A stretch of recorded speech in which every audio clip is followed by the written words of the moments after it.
Chapter 7, Bram Stoker, Dracula. Cutting from the Daily Graph, 8 August, pasted in Mina Murray's journal from a correspondent. Whitby. One of the greatest and suddenest storms on record has just been experienced here, with results both strange and unique. The weather had been somewhat sultry, but not to any degree uncommon in the month of August. Saturday evening was as fine as was ever known, and the great body of holiday makers laid out yesterday for visits to Mulgrave Woods, Robin Hood's Bay, Rig Mill, Runswick States, and the various trips in the neighborhood of Whitby. The steamers Emma and Scarborough made trips up and down the coast, and there was an unusual amount of tripping both to and from Whitby. The day was unusually fine till the afternoon, when some of the gossips who frequent the East Cliff churchyard and from that commanding eminence watch the wide sweep of sea visible to the north and east, called attention to a sudden show of mares' tails high in the sky to the northwest. The wind was then blowing from the southwest in the mild degree which in barometrical language is ranked number 2 light breeze. The Coast Guard on duty at once made report, and one old fisherman who for more than half a century has kept watch on weather signs from the East Cliff foretold in an emphatic manner the coming of a sudden storm. The approach of sunset was so very beautiful, so churchyard, so grand in its masses of splendidly colored clouds, that there was quite an assemblage on the walk along the cliff in the old churchyard to enjoy the beauty. Before the sun dipped below the black mass of Kettleness standing boldly athwart the western sky, its downward way was marked by a myriad of clouds of every sunset color, flame, purple, pink, green, violet, and all the tints of gold, with here and there masses not large, but of seemingly absolute blackness, in all sorts of shapes as well outlined as colossal silhouettes. The experience was not lost on the painters, and doubtless some of the sketches of the prelude to the great storm will grace the R.A. and R.I. walls in May next. More than one captain made up his mind then and there that his cobble or his mule, as they termed the different classes of boats, would remain in the harbor till the storm had passed. The wind fell away entirely during the evening, and at midnight there was a dead calm, a sultry heat, and that prevailing intensity which on the approach of thunder affects persons of a sensitive nature. There were but few lights in sight at sea, for even the coasting steamers, which usually hug the shore so closely, kept well to seaward, and but few fishing boats were in sight. The only sail noticeable was a foreign schooner with all sails set, which was seemingly going westwards. The foolhardiness or ignorance of her officers was a prolific theme for comment whilst she remained in sight, and efforts were made to signal her to reduce sail in face of her danger.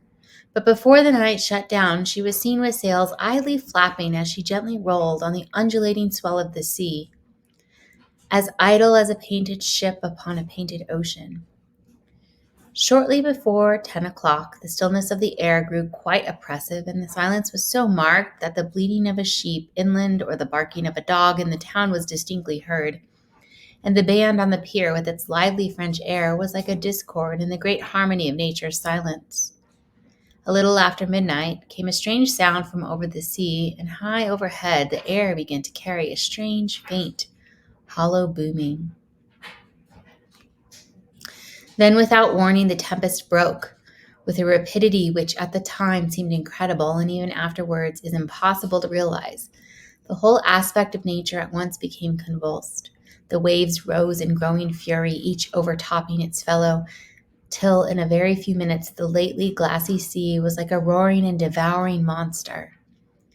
White crested waves beat madly on the level sands and rushed up the shelving cliffs. Others broke over the piers, and with their spume swept the lanthorns of the lighthouses, which rise from the end of either pier of Whitby Harbor. The wind roared like thunder and blew with such force that it was with difficulty that even strong men kept their feet or clung with grim clasps to the iron stanchions.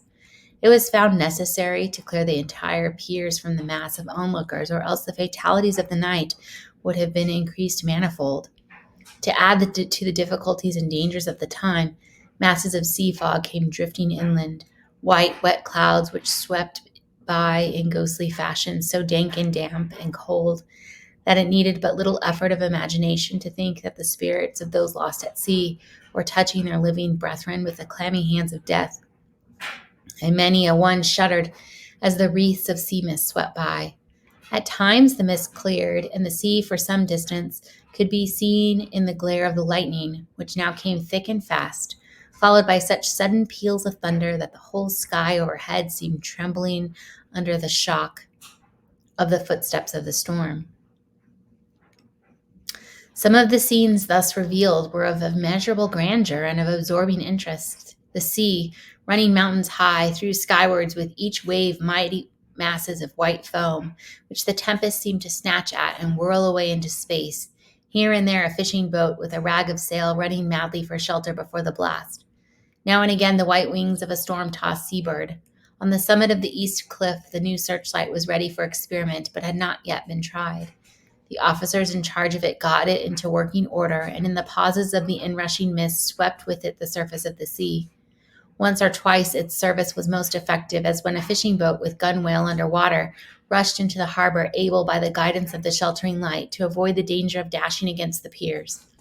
As each boat achieved the safety of the port, there was a shout of joy from the mass of people on shore, a shout which for a moment seemed to cleave the gale and was then swept away in its rush. Before long, the searchlight discovered some distance away a schooner with all the sails set, apparently the same vessel which had been noticed earlier in the evening. The wind had by this time backed to the east, and there was a shudder amongst the watchers on the cliff as they realized the terrible danger in which she now was. Between her and the port lay the great flat reef on which so many good ships have from time to time suffered, and with the wind blowing from its present quarter, it would be quite impossible that she should fetch the entrance of the harbor. It was now nearly the hour of high tide, but the waves were so great that in their troughs the shallows of the shore were almost visible. And the schooner, with all sails set, was rushing with such speed that, in the words of one old salt, she must fetch up somewhere, if it was only in hell. Then came another rush of sea fog, greater than any hitherto, a mass of dank mist which seemed to close on all things like a gray pall, and left available to men only the organ of hearing. For the roar of the tempest and the crash of the thunder and the booming of the mighty billows came through the damp oblivion even louder than before.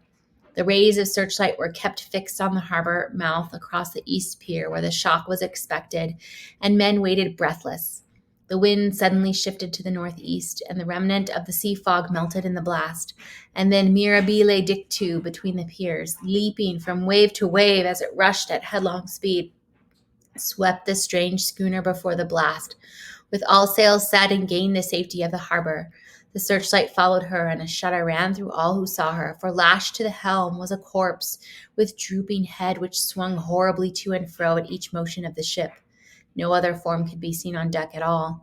A great awe came on all as they realized that the ship, as if by a miracle, had found the harbor, unsteered save by the hand of a dead man. However, all took place more quickly than it takes to write these words.